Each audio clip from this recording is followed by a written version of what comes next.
Désireux de faire connaître le cru La Livinière, un petit groupe de vignerons a invité Jean-Louis, épicurien et passionné de découverte, pour partager un moment tous ensemble.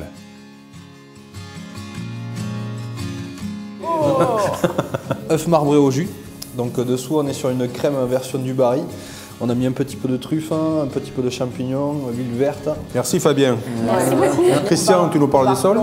Qu'est-ce qu'on peut dire sur les sols? C'est un éventail déjà des terroirs entre la montagne noire et la partie occidentale des Cévennes. On appelle chez nous montagne noire, contrefort des Cévennes. C'est aussi bien au niveau du terroir, surtout, mais aussi au niveau climatique. La montagne, pourquoi on l'appelle la montagne noire? Alors, pourquoi la montagne noire déjà? Parce qu'elle est noire. Parce qu'elle est noire. C'est la montagne noire. Bien sûr, on le voit bien. On le voit Il n'y a bien. rien qui pousse, quoi. Ouais. Il n'y a rien qui pousse, pourquoi? Parce qu'il y a pas mal de vent à cet endroit-là. Ouais. Et d'ailleurs, les arbres ne poussent pas côté nord, ils poussent toujours côté sud. Comme au bord de mer. Et le contrefort des Cévennes, c'est quand même une masse avec des montagnes à 750 mètres qui vont bloquer les nuages, qui vont bloquer l'humidité. Et tout le monde sait très bien que quand on dit attention, nous avons un coup cévénol, qu'est-ce qui se passe? Ça bloque sur la montagne.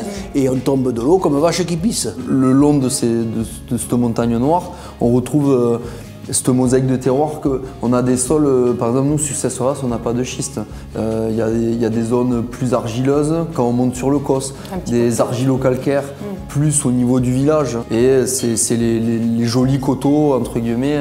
Et après, on se retrouve aussi avec du grès, c'est des calcaires qui sont altérés, des marnes bleues. C'est pareil, c'est encore plus loin, qu'on retrouve sur tous les édifices régionaux, sur toutes les églises. Sur tous les linteaux des fenêtres, des vieilles maisons de maîtres, tout ça.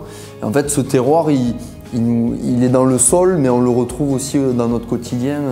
Alors là, d'ailleurs, justement, on est en train de servir le Clos 2016, donc le Clos qui vient du Clos Santeil.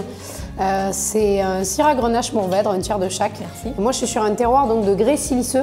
D'accord. Voilà. Donc là, on est en 2016, on est sur un vin qui est le primeur chez nous, on attend un certain temps avant de les sortir.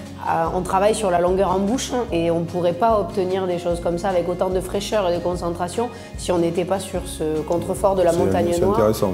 Qu'il ne faut pas oublier de dire qu'il est quand même l'extrémité du Massif central. Parce qu'on n'y pense pas comme ça, mais le Massif central descend finalement jusqu'à chez nous.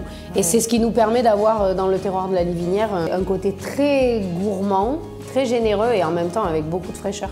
Quand on vous écoute, quand on vous entend, il y a un maximum de caractéristiques qui permettent de présager de la fabrication de vins exceptionnels. Parce que quelques centaines d'hectares, on trouve une variabilité géologique assez extraordinaire. Du coup, vous arrivez à produire des vins avec des caractéristiques très différentes d'une propriété à l'autre.